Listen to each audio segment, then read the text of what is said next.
Olá, seja muito bem-vindo na aula de hoje, que eu vou tratar sobre como prospectar e conquistar clientes pela internet.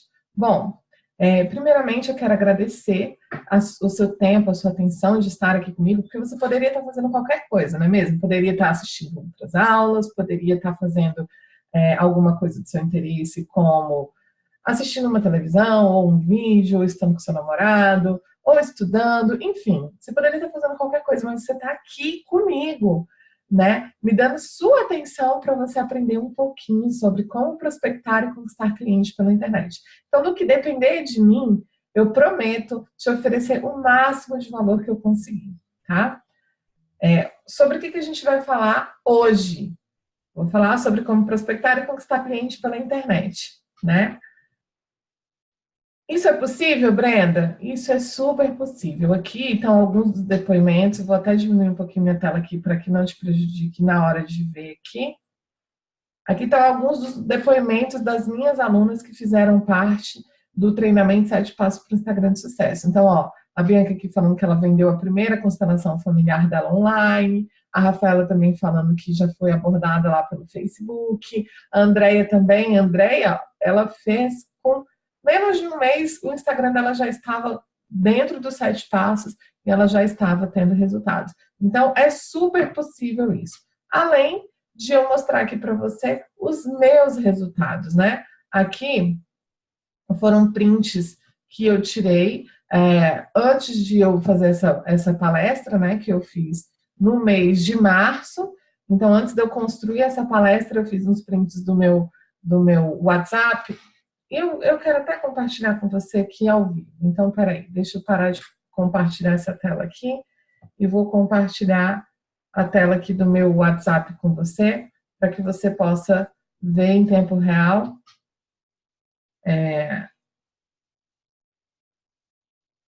o meu WhatsApp, né? Então tá aí emparelhando, já emparelhou, ótimo. Eu venho aqui em busca em olá, que é o meu texto. Gostaria de marcar uma. Aí já tem aí para você, então você está vendo aqui, ó, em tempo real, que isso acontece e acontece com frequência e é super possível de acontecer, tá bom? Então eu vou voltar aqui a compartilhar com você a tela lá dos slides da palestra. Eu fiz isso para que você veja que é possível, é mais do que possível, de que isso aqui é real, tá bom? E por que e como é o que a gente vai tratar aqui. Mas antes disso, eu quero contar um pouquinho para você da minha história, e que aí eu vou me diminuir aqui novamente, para que você não tenha prejuízo nenhum de vir aqui. Vou pedir licença para contar um pouquinho da minha história, da história de quem vos fala, porque todas as vezes quando eu participo de uma aula, de uma palestra, de um seminário, de alguma coisa, eu pergunto o que deu autoridade para essa pessoa estar vindo aqui conversar comigo sobre isso? Será que a autoridade dela é só teórica? Será que a autoridade dela é prática e teórica? Será que a autoridade dela é só prática? Porque tem algumas pessoas que, por exemplo, podem ter um amplo conhecimento do direito e nunca ter cursado direito, né? E aí essa pessoa conquistou como? Através do tempo, através da prática, autodidata, sozinha. Então, como que isso se deu? Vou contar um pouquinho para você da minha história. Eu sou administradora do perfil Advogada de Família, que hoje também está com mais de 35 mil. Nós estamos com, se não me engano, mais de 40 mil seguidores eu tenho hoje, né? Isso aqui foi na época que eu montei essa palestra. E dentro desse perfil, eu dou dicas de família e sucessões, eu dou dicas profissionais, né? E falo sobre maternidade e lifestyle. E foi esse perfil que me garantiu algumas coisas que eu vou contar para vocês daqui a pouquinho. E como que isso se deu, Brenda? Bom, eu comecei na advocacia em 2009, eu peguei minha carteirinha e fiquei perdida, não sabia como que eu ia fazer, enfim.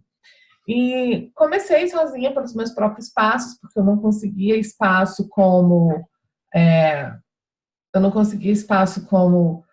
advogada contratada em outro escritório, como associada, e aí então eu comecei a falar, não, então eu tenho que traçar o meu caminho, eu tenho que fazer alguma coisa por mim. consegui fazer uma parceria com um empreiteiro, onde eu era advogada dele, em troca de escritório e secretária. E dali eu comecei a pegar alguns, através de parcerias também, de sociedade que eu tinha feito com outros amigos, que daí eu fui um pouco para a área do criminal. E depois eu comecei como correspondente, consegui alguns contratos como representante de escritório.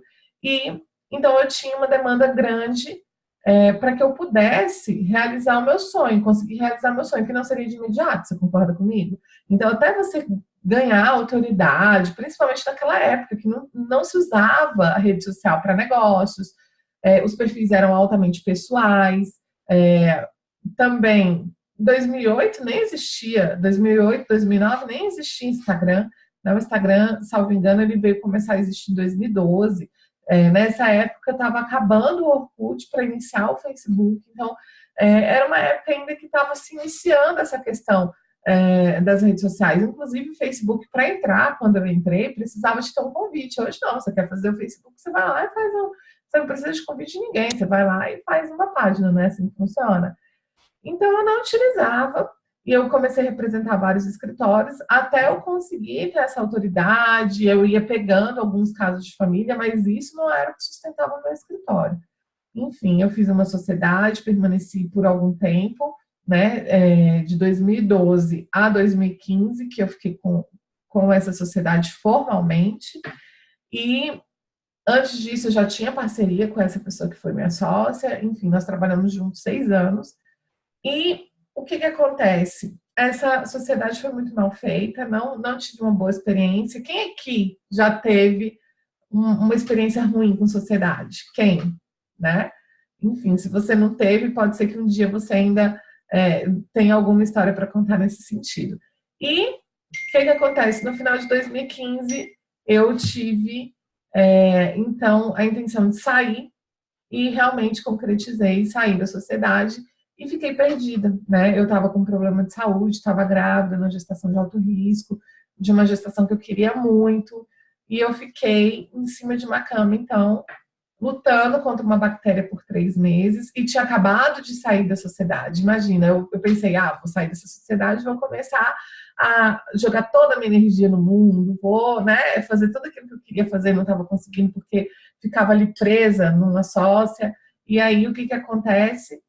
Que eu fico presa em cima de uma cama e não posso fazer nada disso. E eu não queria me comunicar com as pessoas que eu conhecia, porque todo mundo ficava, e aí, como é que foi? E aí, a fulana ainda falou com você? E aí, conseguiu resolver e tal? Eu não queria falar sobre isso, eu não queria falar sobre os momentos que eu estava vivendo, porque eu sou uma pessoa que acredita muito em energia, então eu não queria reclamar daquilo que eu estava passando. Era um momento difícil que eu precisava superar. O que eu fiz? Conheci o Periscope, que era um aplicativo de live streaming. Lembra, naquela época não tinha nem Instagram, que dirá live, né? Não tinha live nem no Facebook. Mas o Periscope era um aplicativo ligado ao Twitter, né? Que tinha essa opção de live streaming. Então eu comecei a olhar aquilo, gente, que legal, era um mundo, e você podia entrar em qualquer live que tivesse, tinha os pontinhos vermelhos. E começou a me incomodar que a maioria das lives que eu entrava para assistir, a pessoa ficava lá parada, esperando alguém entrar e perguntar para ela. Eu ficava pensando, cara pálida, quem é que vai ficar aqui te perguntando coisas a respeito da sua vida sem nem saber quem você é? E conheci algumas lives interessantes que traziam conteúdo. E eu falava, nossa, sobre o que eu vou falar? E aí eu comecei a falar a respeito do Snapchat, que era um aplicativo que estava bombando na época, assim, estava iniciando. Já, na verdade, ele já existia desde 2012, mas assim, o boom mesmo do Snapchat estava em 2012. E aí eu falei assim, gente, vou começar a ensinar. E essas pessoas começaram a se vincular a mim, essas pessoas saíram do Periscope, começaram a migrar para o meu Snapchat. Então, assim, minha rede de Snapchat na época era muito maior, mas eu não falava nada sobre direito.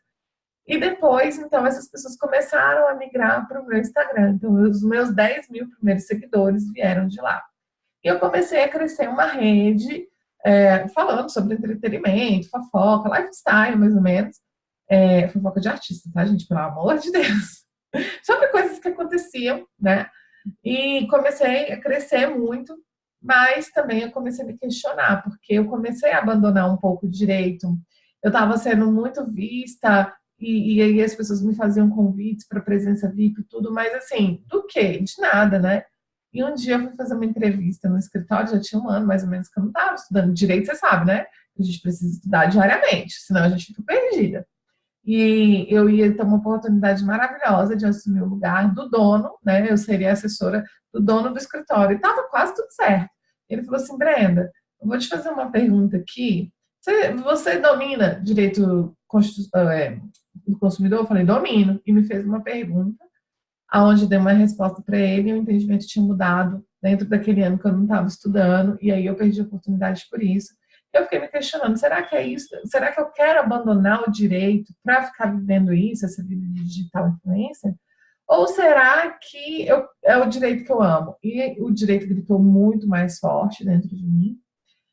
Então, eu meio que dei uma abandonada naquilo, comecei a pensar em utilizar para negócios, né? E não tinha muita gente também utilizando para negócio. Eu falei, gente, mas então como é que eu vou fazer? E aí eu comecei a fazer de um jeito, testando, colocando banco de imagens que não estava conectando muito. Eu tinha mais de 40 mil seguidores, ficaram comigo 15, porque essas pessoas estavam conectadas ao meu contexto, né? E não ao conteúdo que eu tinha. Então, até hoje, eu tenho grandes amigos daquela época, né? Pessoas com quem eu me conectei, com quem eu conversava, e que até hoje estão ligados comigo, independente do tipo de assunto que eu for tratar ali, né? E então eu comecei a divulgar, assim, falar alguma coisa sobre direitos de família, mas um pouco sem propósito ainda, né? Sem entender muito como é que funcionava. Então eu tive uma gestação muito complicada da Júlia, aonde da minha filha mais nova, era uma gestação gemelar, acabei perdendo um dos bebês, e foi muito complicado. E com 20 semanas eu tive a notícia de que eu entraria na sala de parto, mas eu não sairia. Quem sairia viva seria só a Júlia, com 30 semanas. E mesmo assim, uma prematura muito extrema, que a gente não saberia se ela sobreviveria ou não. E isso me fez ter um contato muito grande com a minha vida. E eu fiquei me perguntando, o que eu tenho deixado para o mundo? Eu vou embora hoje e qual foi a minha contribuição para o mundo, né? E, na verdade, eu vivia uma vida normal, como qualquer outra pessoa. Eu acordava, ia trabalhar, cuidava da minha família, voltava, mas para o mundo mesmo eu não tinha feito nada. E aquilo foi me incomodando de uma maneira que eu falei, Senhor, se por um acaso eu sobreviver disso aqui, graças a Deus foi um enorme milagre, depois em outra oportunidade a gente pode até bater um papo sobre isso, mas se eu sobreviver aqui, eu quero utilizar a minha vida como propósito, como missão e deixar algum legado no mundo, mas também não sabia o que é. E aí, graças a Deus, eu consegui levar, superando todas as expectativas, consegui levar a gestação até 36 semanas e 5 dias. E tive a Júlia num parto muito difícil. Eu sobrevivi. Fiquei na UTI, desacordada por uns 4 dias, mas estou aqui, graças a Deus. Então, assim, é sinal que eu tenho uma missão, eu tenho um propósito no mundo. E eu cheguei em casa e a moça que trabalha comigo, ela me narrou um problema que ela estava tendo com o imóvel dela, um imóvel único, onde ela mora de aluguel e aluga esse imóvel dela para morar mais próximo do serviço. E a pessoa não estava pagando, ela não conseguia tirar essa pessoa. Eu falei, vai na defensoria. E fui surpreendida que a 30 quilômetros daqui da minha região, da capital federal, que fica em Valparaíso, não tem defensoria pública. Eu falei, gente, como assim não tem defensoria pública? Não, não tem defensoria pública. Porque a defensoria fica em Goiânia e ela vai de mutirão para esses lugares. Eu achei aquilo um absurdo tremendo, porque eu sempre falo para a pessoa, olha, procura um advogado, um defensor. E ali eu encontrei a minha missão. Eu falei, gente, eu vou começar, então, a compartilhar dicas a respeito de direito de família, sobre como contratar um advogado, sobre como participar de audiência, enfim. Porque, ainda que essa pessoa seja atendida pela Defensoria Pública, a gente sabe a dificuldade que é em razão da demanda que eles têm. Então, eu queria levar isso. Utilizei, então, a minha profissão como missão, realmente, para levar para outras pessoas. E um dia, numa live com a Caroline Caracas, porque daí eu comecei a trazer profissionais de marketing também, porque eu comecei a ter muitos advogados me seguindo, E aí eu queria ajudá-los também, porque sem intenção nenhuma, eu comecei a ter pessoas me procurando para me contratar. Então eu falei, vou ajudar outras pessoas também. Então eu vou ampliar essa missão. E aí a Caroline Caracas virou para mim e falou assim, Brenda, se você não monetizar essa sua missão, você vai abandonar, porque você tem 2 filhos, você tem o seu trabalho, e quando aquilo dali não traz retorno financeiro para a gente acaba deixando para depois, para depois, para depois, e aí você vai tirar o foco dali. Então, para você manter a sua missão, você precisa monetizar, ou seja, ganhar dinheiro com isso também que você está fazendo. E aí eu comecei a estudar igual louca, fiz curso com a Caroline Caracas, com o Bruno Ávila, com o Érico Rocha, com a Ana Tex, fiz também mentoria com a Juliane Souza, enfim, fui estudando bastante o marketing digital, né?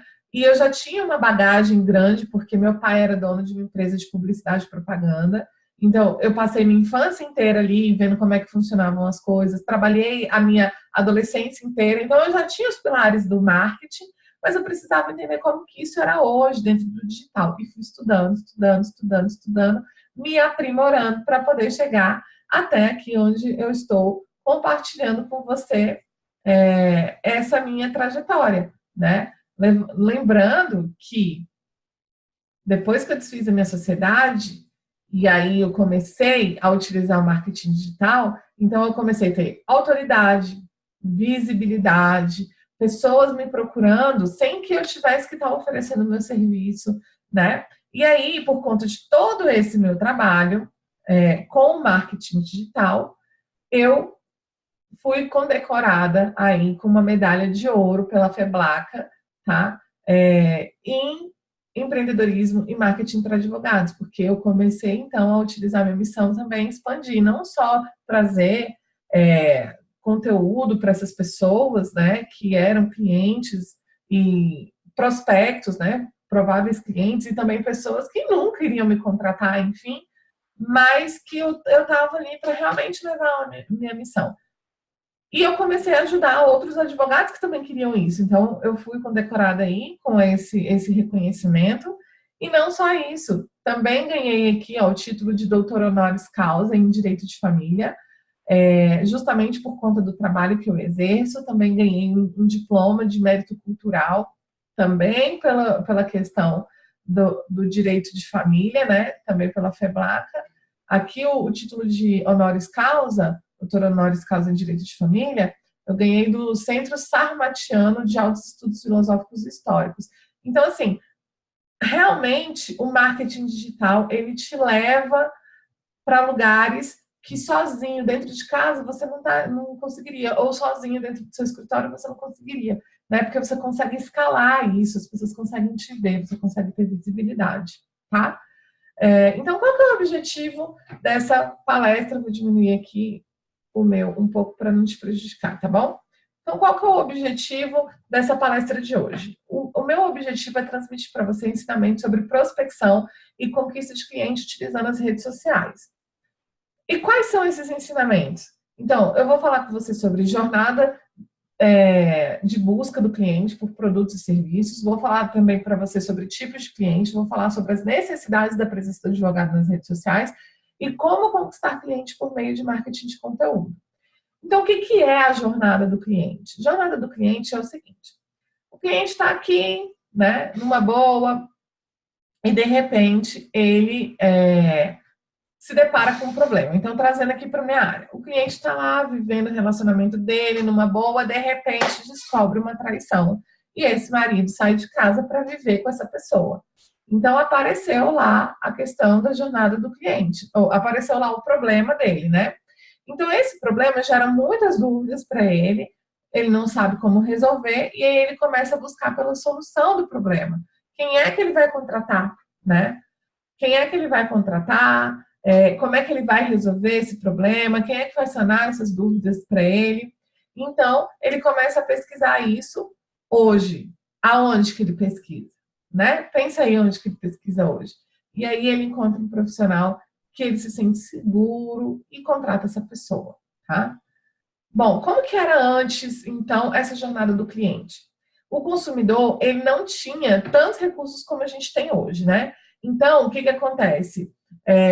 As mídias interruptivas que eram os caminhos. Então, a pessoa entrar, ter alguma coisa numa revista, ou aparecer num jornal, ou numa rádio, né? Então, as mídias interruptivas era que te dava a possibilidade de aparecer para mais pessoas, tá?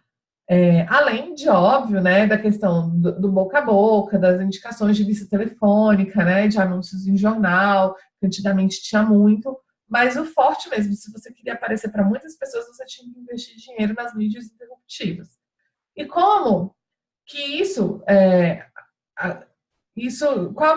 qual que é o problema que isso gerava? Então, o cliente ele não tinha conhecimento de como funcionava o judiciário e a justiça.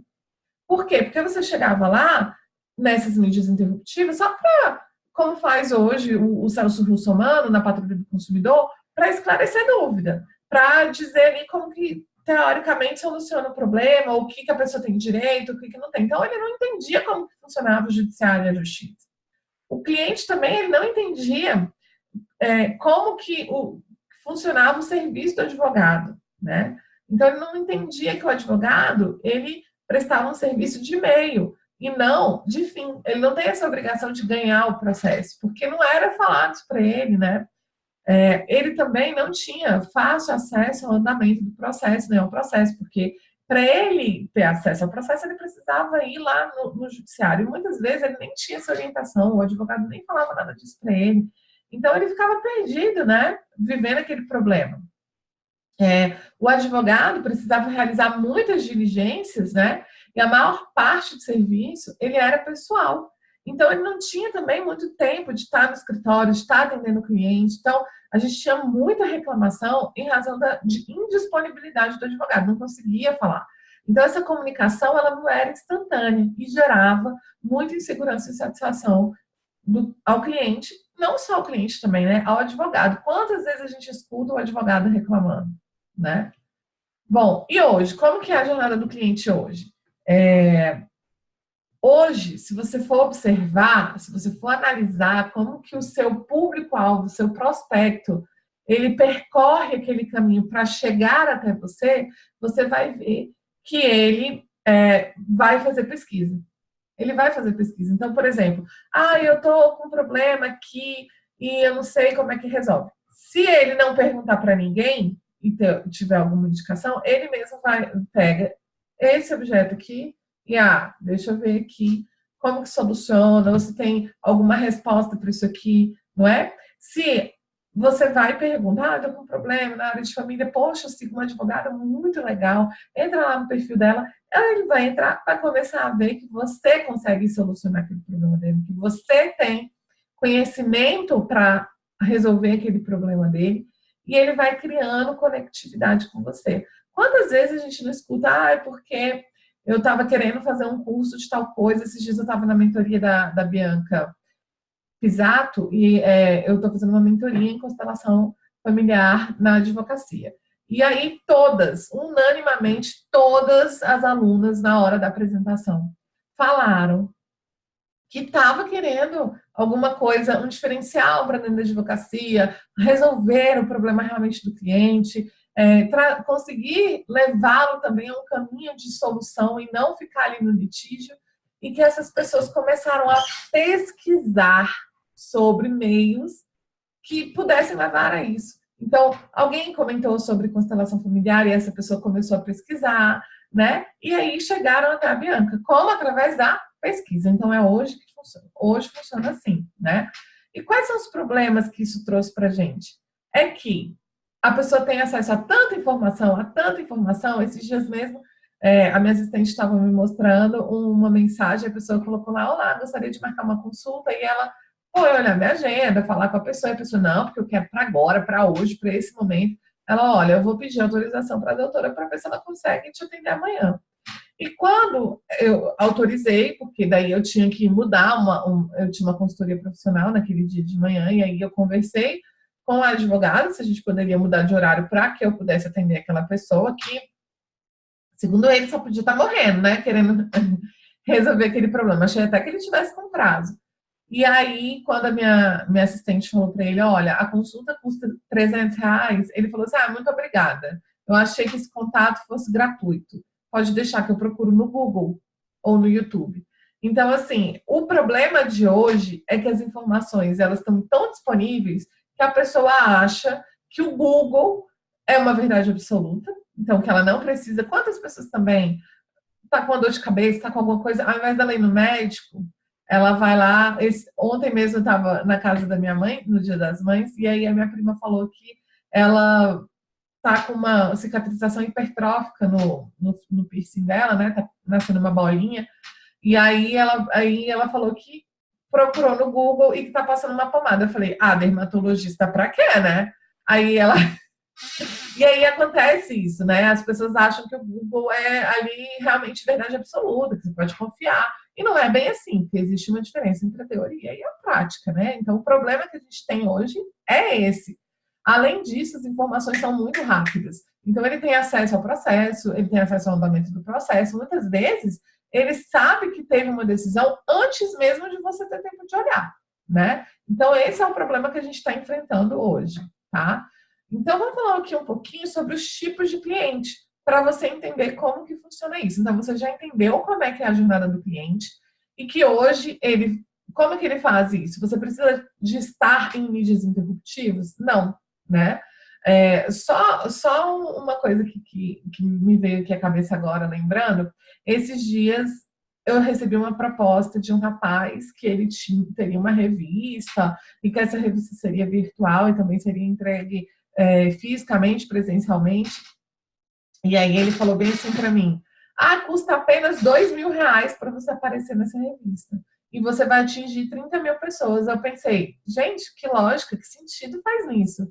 Eu atingo mais de 56 mil pessoas semanalmente no meu Instagram e sem pagar nada. E eu vou pagar R$ 2.000 para aparecer no jornal, entende? Então, assim, além de ter ficado muito mais fácil, muito mais barato, de você aparecer, né? É muito mais possível. Enfim, vamos lá para os tipos de cliente. Bom, nós temos 3 tipos de cliente. O tipo A, que é o super motivado, o tipo B, que é o motivado, e o tipo C, que é o cliente frio, tá? O que acontece? Por que eu quero mostrar isso aqui para você, que está até numa imagem de iceberg? A gente tem aí, que eles colocam como estimativa, num grupo de 100, a cada 100 pessoas, a gente tem um cliente super motivado. Ou seja, aquela pessoa que sabe que tem um problema, que sabe que precisa resolver esse problema e que ela quer resolver esse problema imediatamente. Então, trazendo aqui para a minha área esse exemplo. Essa mulher que foi traída pelo marido e o marido está saindo de casa. Então, ela tem filho, ela tem patrimônio, o marido saiu de casa, ela tem conta para pagar, ela precisa saber como é que ela vai resolver aquilo, ela está muito motivada para resolver esse problema. Então, esse cliente, provavelmente, ele já vai fazer uma busca direta, advogado de família, ou como fazer divórcio, né? Ele já vai fazer uma busca direta. Ele é um cliente que quer resolver o problema. Então, num grupo de 100, cada grupo de 100, a gente tem um desse cliente super motivado. E o problema é que está todo mundo querendo pegar esse cliente super motivado. Então, por isso que tem muita disputa de preço. Por quê? Porque esse cliente, ele vai procurar, talvez, não aquele... Depende também da personalidade do cliente, no que ele está procurando. Mas a maioria deles vão procurar a questão do preço. Ele já sabe que precisa de um advogado de família. Quem é o advogado de família que eu posso pagar? Eu fui em um, fui em outro. Quem é que faz consulta de graça? Né? Ele pode não estar tão preocupado ali com a qualidade do serviço. A gente tem uma grande concorrência, porque todo mundo quer pegar, e a maioria das empresas procuram atuar nesses clientes, né? Às vezes eu também estou com aluna, né, que eu presto consultoria, e aí elas falam assim, mas o meu cliente não está lá. Eu falo, opa, peraí, vamos voltar aqui para os tipos de cliente. Talvez esse cliente super motivado não esteja lá, né? Ou não da proporção que você quer, porque a gente está vendo que é um para cada 100, né? Mas aí a gente também, num grupo de 100, a gente tem 20 clientes motivados. O que seria esse cliente motivado, Brenda? É uma pessoa que sabe que precisa resolver um problema, conhece o seu serviço, né? Ou seja, sabe que existe advogado de família, mas ele está procrastinando. Então, um exemplo disso. Outro dia eu recebi uma consulta de uma senhora, estou falando senhora, mas ela tem 35 anos, a mesma idade que eu, mais ou menos, eu estou com 34. E ela estava vivendo um relacionamento ruim e que ela estava pensando em se divorciar, mas não teve traição, mas também não teve violência doméstica, não teve nada que imediatamente ela queira resolver esse problema. Apenas ela está incomodada porque para ela o relacionamento não corresponde mais àquilo que ela gostaria. Então, é uma pessoa que fica procrastinando esse serviço, né? Procrastinando a solução. Então, ela foi lá para saber como é que funcionava, vai fazer realmente uma consulta consultiva, preventiva, né? Para saber se ela tinha que se preparar para alguma coisa, juntar algum documento, ela teria ou não direito à pensão ou não, enfim. Ela faz parte desse grupo de 20, então sabe, tem um problema, sabe que tem um problema e que quer resolver o problema, mas está procrastinando. Então, aqui nesse cliente motivado, você já tem um pouco menos de concorrência, você já tem um volume maior de cliente, né? Um conhecimento maior e técnica, né? Para você precisa para você poder conquistar esse cliente. Por quê? Porque não adianta você virar para ele e ficar dando dicas aleatórias. Você tem que levá-lo a entender que ele procrastinar isso vai ser ruim, né? Ele vai estar, por exemplo, no caso dessa pessoa, o que levaria, qual seria o prejuízo que ela teria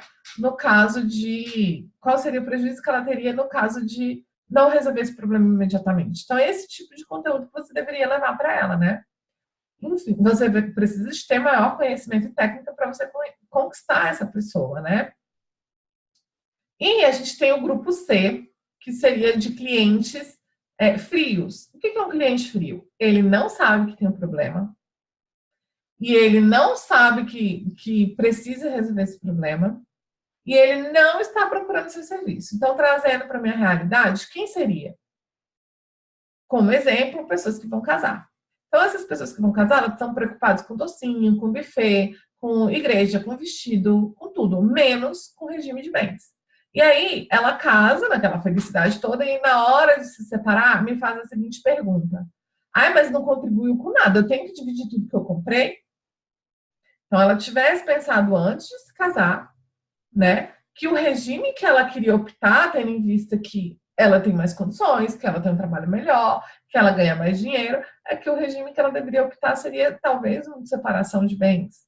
Ou que talvez ela teria que ter essa consciência maior de que, olha, realmente você está escolhendo o regime de comunhão parcial de bens, porque você tem esse entendimento de que, por mais que ele não esteja contribuindo financeiramente, ele vai contribuir com tempo, né? Ele vai contribuir com dedicação, com apoio para você, né? Que muitas vezes a pessoa não chegaria ali onde ela chegou sem ter apoio de ninguém, né?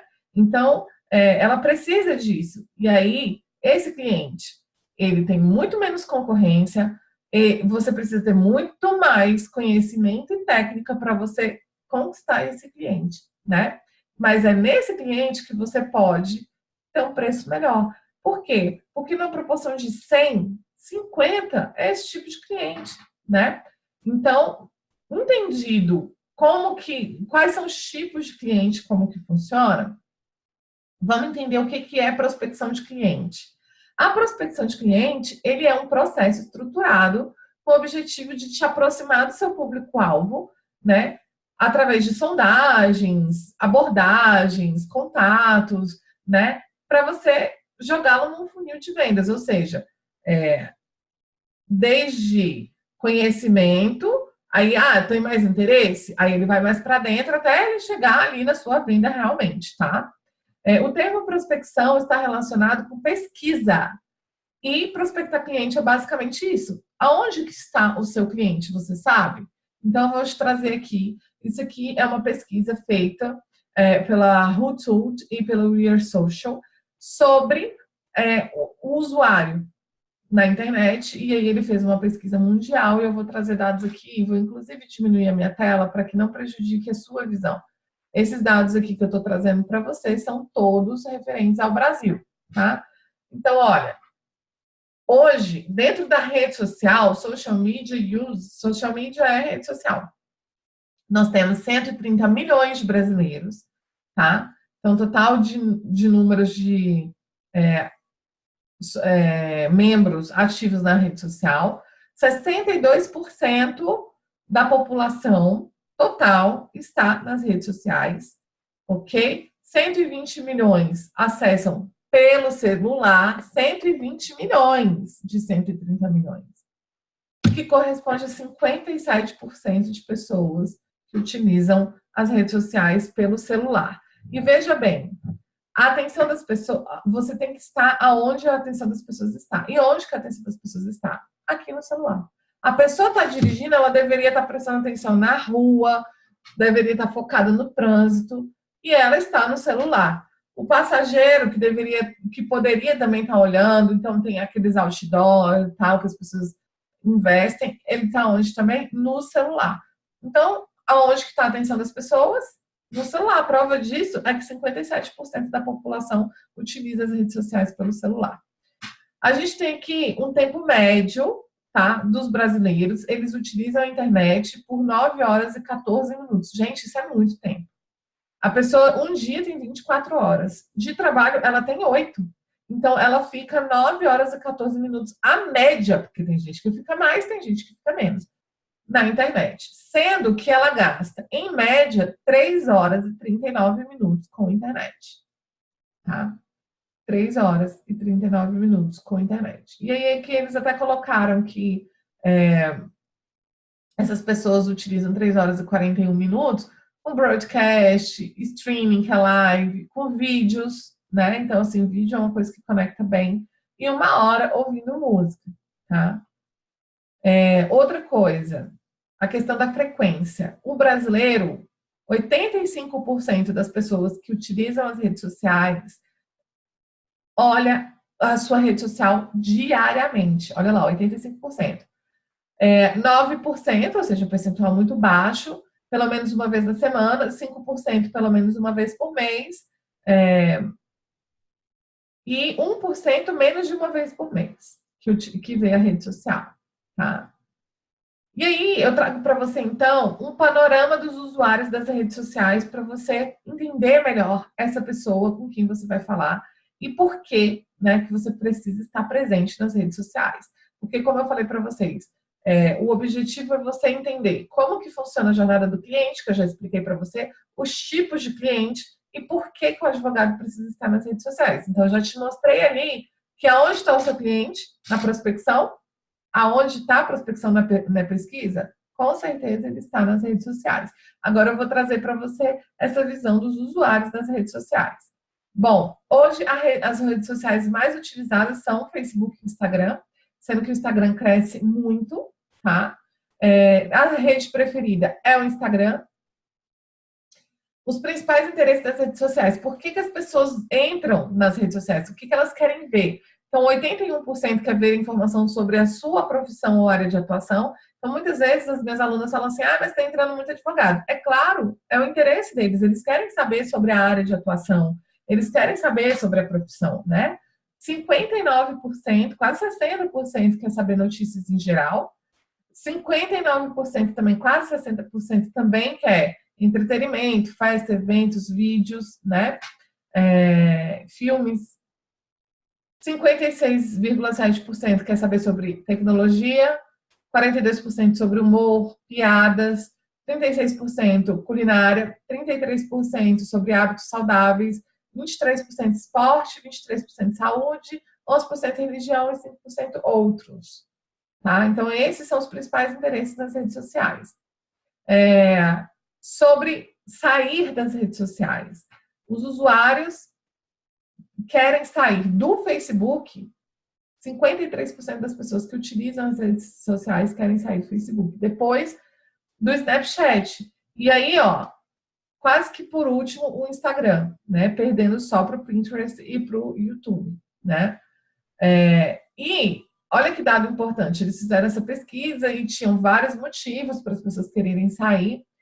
E eles conseguiam elencar esses motivos. Agora, para o Instagram, optamos por não fazer análises quantitativas do motivo para sair das demais redes sociais, que ele falou sobre as outras, né? pois a amostra de justificativa recebida para cada uma delas não foram suficientes para processar os resultados em porcentagem. Ou seja, cada um tem um motivo por que quer sair. E olha o Instagram, o principal motivo alegado por aqueles que desejam sair do Instagram são o fato de se sentirem que estão perdendo muito tempo navegando pela rede social. Ou seja, essa pessoa tá lá dentro do Instagram e fica ali, ó, e não consegue sair, perde muitas horas ali dentro, né? E o excesso de exibicionismo, que eu vejo também muita gente reclamando, mas aí quer ter uma vida perfeita, enfim, que não é o nosso propósito aqui, né? O nosso propósito é realmente você entender que você precisa utilizar as redes sociais para negócio. Sobre o percentual proporcional de usuários que querem sair de cada rede, ou seja, de 100% que utiliza o Facebook, quantos por cento querem sair? Porque ali a gente falou sobre o geral, né? Então, a maioria das pessoas queriam sair do Snapchat, porque, né, não sei se é porque é uma rede difícil ou se é porque é uma rede que quase ninguém acessa, não sei. Então, como que você pode fazer para conquistar esse cliente através da internet? Primeira coisa que você precisa entender é que você precisa gerar visibilidade, você precisa ser conhecido pelo que você faz, né? Então, as pessoas precisam saber que você é advogado, tá? A segunda coisa é que você precisa construir uma autoridade. Então, você precisa ser lembrado, mais que ser conhecido, você precisa ser lembrado quando essa pessoa tiver algum problema. Eu conto sempre no meu treinamento o caso que aconteceu no aniversário da minha filha. Eu fui fazer um batizado com o aniversário da minha filha de 1 ano, e aí eu precisava de algumas coisas de festa mesmo, né? E eu tinha conseguido já fechar tudo. E eu estava numa época assim, de muita viagem, palestra e tal. Então eu cheguei já assim, na semana de fazer o aniversário dela. E eu precisava de bolo e doce, que eu não tinha fechado ainda. E eu queria os doces personalizados e tudo. E eu tenho uma amiga que faz bolo e doce. E eu não lembrei dela. Por um acaso. E eu também não estava lembrando da irmã da esposa do meu tio. Que aí eu comentando com a minha prima, ela falou assim, a Silvana faz, né? E é uma pessoa que está ali todo dia com a gente, e eu não lembrava. Então, não só você ser lembrado, né, ser visto, você precisa também ser lembrado. Então, assim, olha, eu sei que a Brenda é advogada, mas quando eu tenho um problema de família, quem é que vai resolver esse problema para mim, né? Tem que lembrar de mim, senão não serve para nada. Você precisa conhecer o seu prospecto intimamente. Quem é, quantos anos tem, qual é a dor, qual é o prazer dessa pessoa, né? Para que você possa se comunicar com ela, para que você possa levar o conteúdo que ela precisa saber. Você precisa educar mais essa pessoa, ou você precisa dar mais dicas práticas para essa pessoa, né? Você precisa falar para ela mais sobre a sua profissão, como que funciona o serviço do advogado, você precisa falar para ela mais sobre solução, né? Então, você precisa conhecer os interesses, as dores, os prazeres do seu prospecto. Você também precisa construir conteúdo de valor. Então, você precisa demonstrar para essa pessoa, para o seu prospecto, que você é competente e apto para resolver o problema dele, tá? E aí, o advogado, ele pode fazer marketing? Pode. Muitas vezes eu recebo pergunta assim, mas você já recebeu um processo ético? Eu falo, não, porque o advogado não pode fazer marketing. Não. Aí a pessoa não entende muito bem o que é marketing. A gente tem 2 tipos de marketing. O marketing direto, que é aquele marketing agressivo, que contém chamada para ação, que ele não é permitido para advogado. Então, assim, você está passando por algum problema, você está aí com um cara que só quer saber de comer, dormir, roncar e peidar, e você, enquanto você está trabalhando, dedicando a sua vida, está insatisfeita com isso, então, clica aqui, contrate os meus serviços para o divórcio. Isso a gente não pode fazer, tá? Ou, por exemplo, tem um acidente de avião, e aí a pessoa vai, olha, você está passando por esse problema aí, eu posso entrar com processo para você. Não pode. E a gente tem o marketing direto, que é o marketing de branding, tá? O que é esse marketing de branding? É um marketing de marca pessoal, ok? Então, trabalha a marca pessoal do advogado. E esse marketing, ele é permitido, porque é através do marketing de conteúdo que a gente vai fazer esse marketing de branding. Tá? Então, o marketing para advogados permitido é aquele marketing de conteúdo, um conteúdo informativo. E aí, eu vou falar aqui para vocês o que é permitido pela OAB. A gente pode, então, divulgar todas as informações que a gente pode divulgar num cartão de visitas, a gente pode divulgar também nas nossas redes. Então, nome, OAB, formação, títulos, tudo isso a gente pode fazer. A gente também pode produzir conteúdos informativos, tá? Deixando bem claro que é o seguinte, a gente não pode levar para a pessoa, prestar consultoria para a pessoa ali. Então, ela fez uma pergunta e você vai falar sobre o caso dela em específico. Não pode, né? A gente pode falar de maneira genérica. Então, o que eu posso... Tá gestante? Então, se você é gestante, como que faz para você conseguir alimentos gravídicos? Aí eu posso falar de maneira genérica. Agora, eu não posso falar, olha, fulana de tal teve um relacionamento com o Beltrano e eles têm fotos, eles têm isso, eles têm aquilo. E aí, nesse seu caso específico, viu, fulano? Eu dei uma analisadinha aqui, você tem direito a esses alimentos gravídicos. Isso a gente não pode prestar consultoria. A gente tem que fazer um conteúdo informativo, né? Ainda que você traga dicas práticas de como que é feito, não pode ser sobre um caso em concreto.